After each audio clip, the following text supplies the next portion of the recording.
When the Japanese planes bombed the Hawaiian Islands, I thought it was a military maneuver until the radio announced that we were actually under attack. I felt very angry and somewhat betrayed. When the call for volunteers to form an all-Japanese American unit came, nearly 10,000 of us volunteered from Hawaii. After training in Camp Shelby, Mississippi, we were sent to fight in Italy. I was attached to the 100th as part of the liaison team from the 522nd Field Artillery Battalion.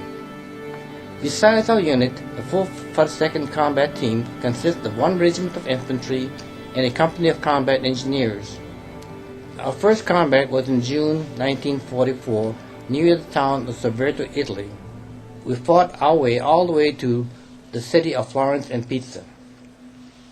The 442nd Combat Team was then sent to France to fight in the Vosges Mountain. The 1st Battalion of the 141 Regiment of the 36th Division was cut off. Their 2nd and 3rd Battalions were unable to rescue them, and the 442nd was ordered to rescue the lost battalion. Fighting was fierce and determined, with the Germans using tanks, roadblocks, mines, and anything else they could use in a heavily wooded area. We lost about 3 times more men than we rescued.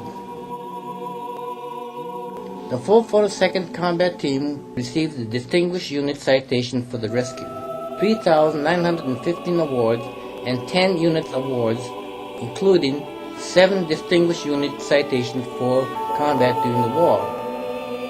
The 442nd Infantry and 232nd Engineers were secretly shipped back to Italy.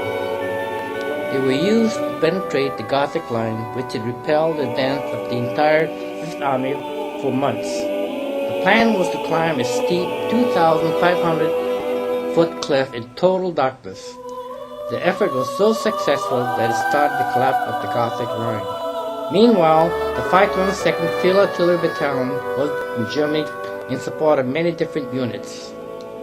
We entered Germany and crossed the Rhine River and went almost to the Swiss border. We passed near 35 Dachau concentration camps and helped to free many of the prisoners.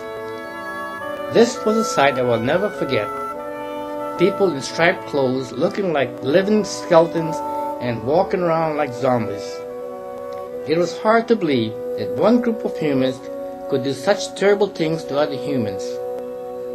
When the war ended, we spent most of our time guarding the vital crossroad town of Donauwörth, Germany. I was discharged in Hawaii in January 1946. I hope and pray that we have learned from past experience of our treatment of all minority races. Democracy is what is in our hearts and minds, and not in the color of our skin. If we had learned this, our sacrifices would not be in vain.